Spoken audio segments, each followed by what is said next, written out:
À tous, on se retrouve pour une nouvelle vidéo où aujourd'hui je vais vous présenter l'événement Dark Revan. Donc pour commencer, comme la dernière fois, je vais vous présenter les prérequis pour cet événement. Donc voici la team qui vous est recommandée, donc 7 étoiles, donc ça vous êtes obligé de toute manière pour les différents tiers. Niveau d'équipement 10, ainsi que les capacités niveau 8. Évidemment, comme pour la dernière fois, les prérequis ne sont pas impératifs, mais il y a tout de même des prérequis importants à avoir. Donc, je vais vous présenter aujourd'hui à partir du tier 4, car les 3 premiers n'étant pas réellement difficiles, il n'y a pas vraiment un grand intérêt à les présenter. Donc, pour le tier 4, on va mettre Kars en lead. Pour commencer, on va regarder d'abord pour ce qui est des équipements et des capacités. Donc pour Kars, le modage n'est pas vraiment important. Néanmoins, la capacité de chef avec le Zeta est, je dirais, primordiale. Donc son Zeta, c'est lorsqu'un ennemi souffre d'un effet de dégâts sur la durée, tous les alliés de l'Ancienne République récupèrent 3% de santé et de protection. Ce Zeta va constituer l'entièreté de vos soins et donc primordial car certains tiers sont vraiment difficiles car vous prenez énormément de dégâts. Sinon le reste de ses capacités n'est pas important. Bastila Shan déchu, ça va être vraiment le personnage de cet événement qui va faire vraiment le gros du travail. Je vous conseille d'avoir toutes les capacités au maximum avec des très bons modules dessus. 4 de vitesse et 2 de pouvoir, je dirais. C'est le mieux pour cet événement. Je l'ai équipement 13, mais équipement 11, c'est plus que suffisant. En termes de vitesse, moi, je l'ai presque à 300 de vitesse. Parce que c'est vraiment un des personnages les plus utiles quand vous débloquerez Dark Revan, justement. Tous les combats se joueront sur la vitesse, donc n'ayez pas peur de mettre un maximum de vos modules dessus. Enfin, vos meilleurs modules, je veux dire. J'ai le Zeta aussi. Pas forcément très utile dans ce combat. Ouais. Parce que ça donne juste la prévoyance sur le leader, mais c'est toujours bien de l'avoir. Donc comme je disais, équipement 11, c'est plus que suffisant, mais bon, si vous l'avez plus, c'est toujours ça. HK, pas très utile de revenir dessus. Il a pas des bons modules, mais en même temps, il ne sert pas grand chose dans les combats. Car vraiment, il gagne toute sa force sur la capacité de chef de Dark Revan, mais étant donné que la capacité de chef c'est Kars, pas très utile. Canderous, modé complètement en pouvoir. Ces modules sont assez moyens, mais bon, c'est plus qu'il n'en faut. Équipement 12, je vous le conseille très fortement, parce que de toute manière, il vous le faudra équipement 12 pour l'événement Malak. Donc dans tous les cas, c'est toujours bien de l'avoir équipement 12. Et le dernier personnage, Joanny, j'ai même pas de module dessus. C'est vraiment pas un perso utile, elle va mourir très rapidement, donc je vais laisser ça comme ça. Donc en théorie, vous avez tous les personnages. Dark Revan, bon lui il a pas de module, c'est le personnage obligatoire. Toutes ses capacités sont 7, mais globalement, pas très utile de revenir dessus. Donc commençons avec le tier 4. Donc c'est contre Arjun Tapal. On va passer les dialogues. Bon, globalement, ce combat-là, c'est un combat où ça va être votre équipement qui va primer. Parce que vous allez juste devoir mettre des dégâts, en fait. Ici, Canderous va faire le gros du travail grâce au debuff qu'il inflige. Et justement, mettre en place la capacité de chef. Car je le rappelle, à chaque effet de dégâts sur la durée, vous récupérez 3% de votre protection ou de santé, je ne sais plus. Et voilà, je l'ai complètement défoncé.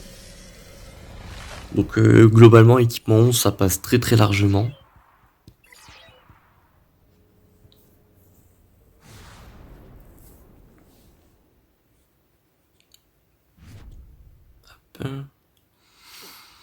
On va passer au tiers le plus difficile de cet événement, le tiers 5. Et c'est là vraiment tout l'intérêt de cette vidéo, car c'est vraiment, je trouve, le tiers le plus difficile. Car il y a 4 vagues.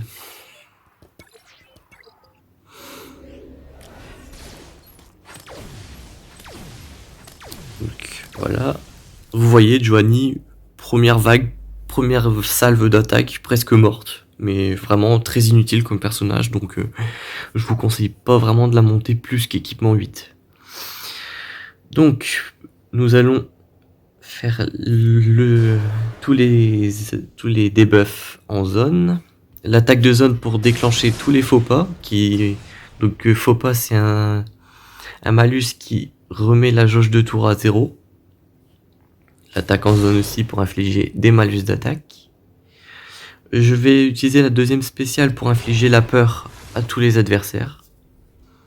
Je vais pas utiliser la grenade parce qu'elle ne fait pas plus de dégâts que ça. Basique.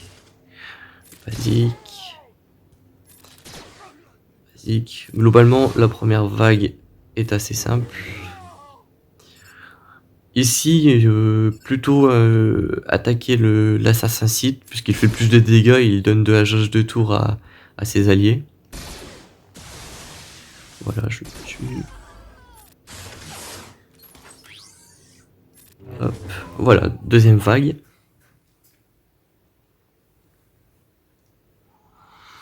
Bon, ici on va faire du dégât, hein, pas grand chose à savoir.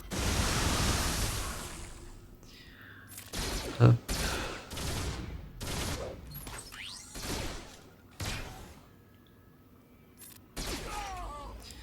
Hop, ici je vais garder cette capacité là. Que je conseille d'ailleurs d'avoir l'oméga dessus parce que c'est très intéressant de pouvoir infliger la peur à 2 ennemis en même temps.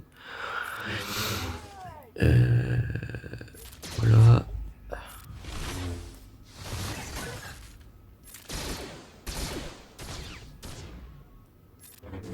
Voilà, on l'achève. Voilà, vague 3, cette vague elle n'a rien de très compliqué. Hop, attaque en zone, on inflige les malus d'attaque pour pouvoir vraiment garder le maximum de personnages en vie. Ici on va utiliser la peur, vu qu'il y a quand même beaucoup d'ennemis. Si on peut vraiment réduire leurs dégâts et les empêcher de jouer, c'est plutôt une bonne chose. Je vais attaquer, de toute façon j'ai pas vraiment le choix. Je vais utiliser l'attaque en zone pour déclencher tous les faux pas et les expositions. Hop. Voilà. Est-ce que je le tue? Non, il va contre-attaquer 3 fois. Ah non, 2 fois, ok. Est-ce qu'il a le choc? Non. Donc on va faire une basique. On va lancer la grenade. Voilà. On va taper les maraudeurs qui font plus de dégâts.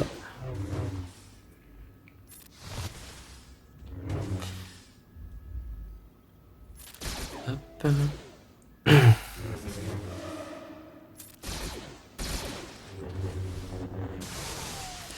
Voilà.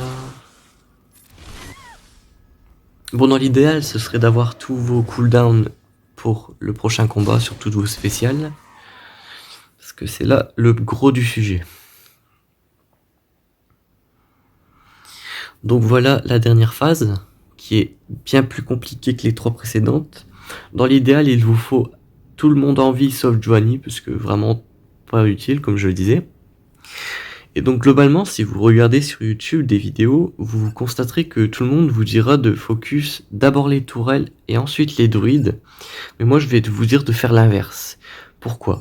Parce qu'en fait, si vous tuez les tourelles ainsi que les robots ici, le druide d'assaut, donc le boss, il va rentrer dans une sorte d'état enragé, un peu comme les boss de raid en fait.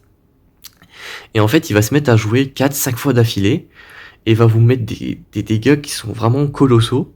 Alors que si vous le focus en fait, vous allez constater qu'il va vous faire beaucoup moins de dégâts, et en fait il va presque pas jouer. Donc moi c'est ce que je vais faire, et donc je vais vous montrer en fait. Donc là j'ai fait une erreur, c'est d'utiliser l'attaque spéciale sur Kars, alors qu'en vrai je devrais la garder parce que je vais avoir besoin d'attaque en zone pour déclencher tout ce qui est faux pas, comme je le disais, comme je l'ai fait dans les précédents combats. Ici je vais quand même utiliser l'attaque en zone pour vraiment infliger le malus d'attaque, très utile. Bon là je vais faire une basique, vraiment, Joanie pas très utile. Là vous voyez, il a joué un tour et il passe. Là je vais utiliser l'attaque, la spéciale en zone. Bon globalement les dégâts que vous infligent les machines sont pas très importants. Voilà. Je vais utiliser cette attaque pour infliger la peur sur tout le monde. Donc c'était la deuxième spéciale si vous vous demandez. Cette attaque là elle fait énormément de dégâts, donc dès que vous l'avez, vous n'hésitez pas à l'utiliser. Voilà, plus de 15 000. Il a joué un seul tour, vous voyez, et il a passé son tour. Hop, basique. Hop, je vais refaire l'attaque en zone pour réinfliger les malus. Et vous voyez, il fait vraiment qu'un seul tour où il va enlever les malus ou mettre qu'une seule attaque. Donc globalement, c'est vraiment tranquille. Là, je vais choisir de taper sur le druide car il a le choc. Et quand un ennemi a choc et que vous utilisez la foudre furieuse, ça va mettre une attaque en zone sur tout le monde. Donc là je continue de taper le boss. Hop, je prends des attaques en zone mais pas très...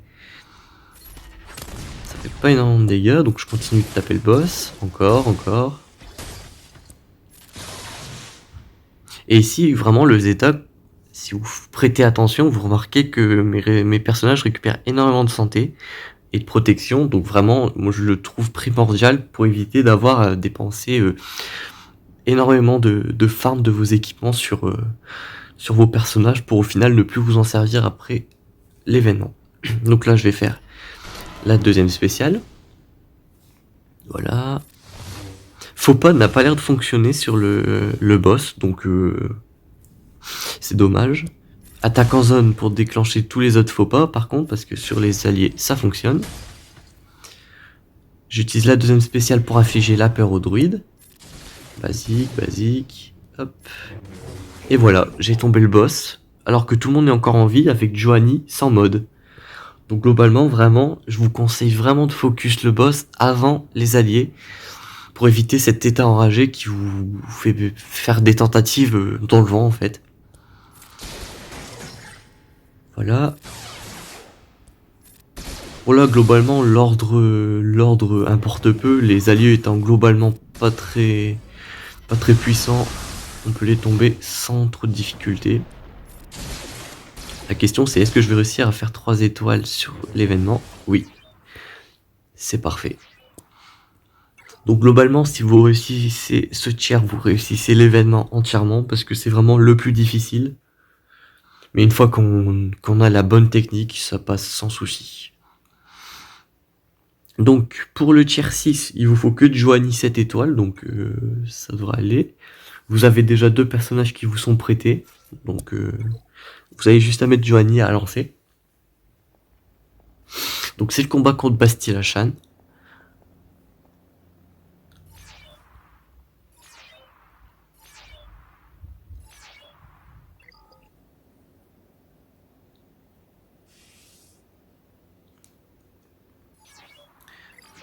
Hop.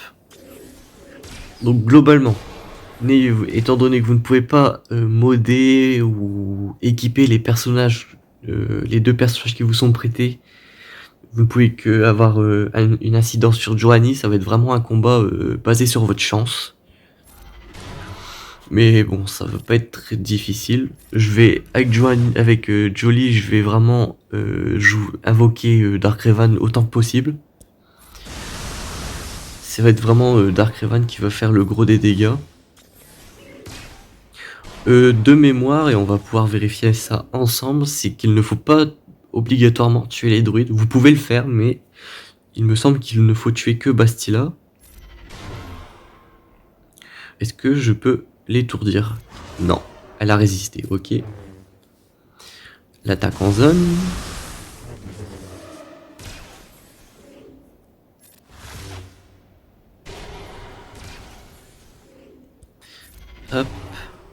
Je vais enlever les malus sur Darkrevan pour qu'il puisse mettre un maximum de dégâts. Hop, basique. Hop.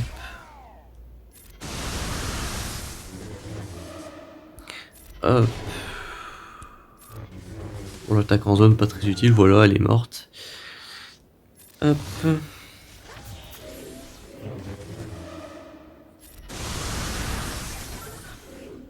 Bon, l'avantage c'est que Darkrevan régène énormément quand il frappe. Et vous pouvez vraiment bénéficier de la folie, vraiment, qui inflige la peur. Donc en fait, ça passe le tour à votre adversaire. Donc vraiment, n'hésitez pas à vous en servir. Mais bon, comme vous pouvez le constater, c'est globalement un 1 contre 1. Voilà. Ah, elle a esquivé, ok. Et voilà. Combat réussi du premier coup. Bon, en même temps, c'est fait pour. Hein, les personnages vous sont prêtés, à part Joanie, mais son kit n'étant vraiment pas terrible. Vous y arrivez sans souci.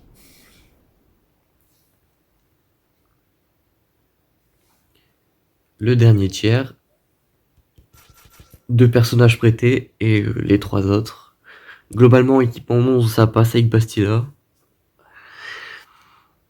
Donc de mémoire, c'est contre Kars et les autres personnages. Exact. Voilà.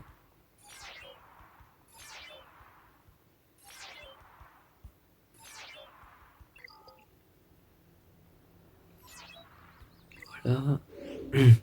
Bon là, globalement, vous avez plus que la compo pour les battre. Donc là, je vais infliger les malus en zone, qui ont été des buffs malheureusement. Je vais infliger choc à tout le monde si possible. Exact.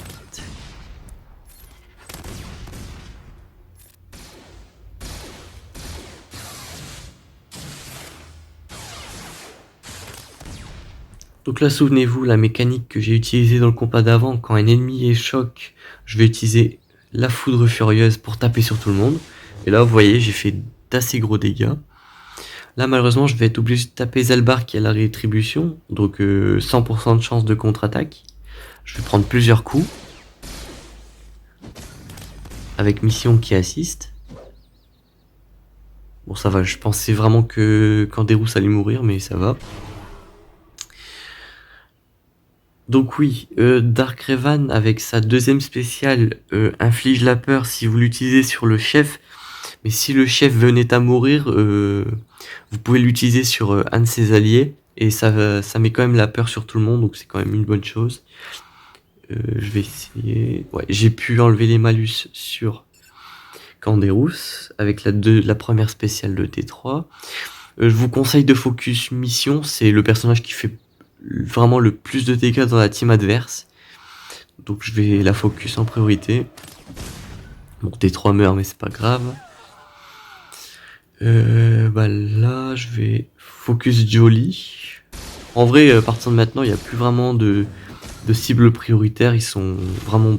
C'est vraiment pas des damage dealers en face. Joanie a le choc, donc j'en profite. Hop, j'en tue 2 d'un coup.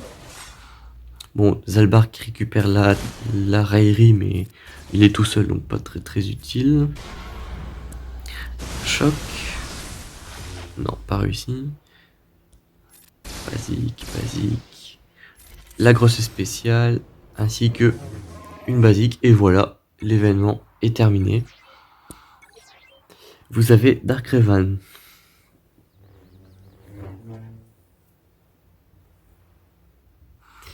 Voilà. Donc là, vous avez un teaser de l'événement Dark Malak, que je présenterai aussi. Mais bon, je vais faire d'autres vidéos avant, parce que la présentation d'événements, si vous avez déjà les personnages, c'est peut-être pas ce qui est le plus intéressant pour vous. Donc je ferai quelques vidéos entre deux. Donc Darkrevan, je vais vous montrer comment je l'ai modé, si ça vous intéresse. Hop. Darkrevan, il est ici. Donc je l'ai modé avec 4 de vitesse et 2 de santé.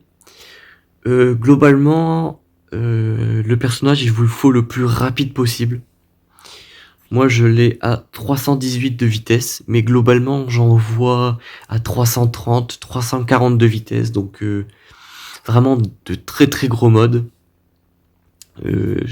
En termes de modules, j'ai quand même quelques bons modules, des plus 19 de vitesse, plus 19. J'ai un plus 21, plus 32, mais vraiment, je vois des plus 26 sur certains Dark Revan, donc vraiment, n'hésitez pas à mettre un maximum de modules, parce que si vous venez à faire des Dark Revan en miroir, c'est au plus rapide qui gagne, dans quand même la plus grosse majorité des cas, donc vraiment, modez-le avec le plus de vitesse. Et le deuxième personnage primordial à bien modder, c'est Bastila Shan déchu. Ou pareil, j'ai le plus de vitesse possible.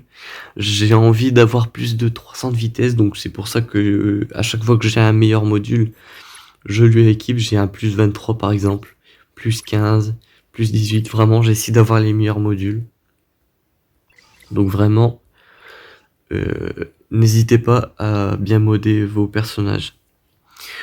Juste une dernière chose, les championnats, la nouvelle saison est arrivée, donc je vais enregistrer toutes mes phases offensives. La première vidéo devrait arriver vendredi du coup, vu que c'est le début de la phase d'attaque. Donc n'hésitez pas à vous abonner pour ne pas rater ça. Ça va vraiment être les vidéos que je considère les plus intéressantes de la chaîne, donc voilà. Enfin bref, j'espère que la vidéo vous a plu. On se retrouve donc dans pas très longtemps pour la prochaine. Et sur ce, on se dit à bientôt.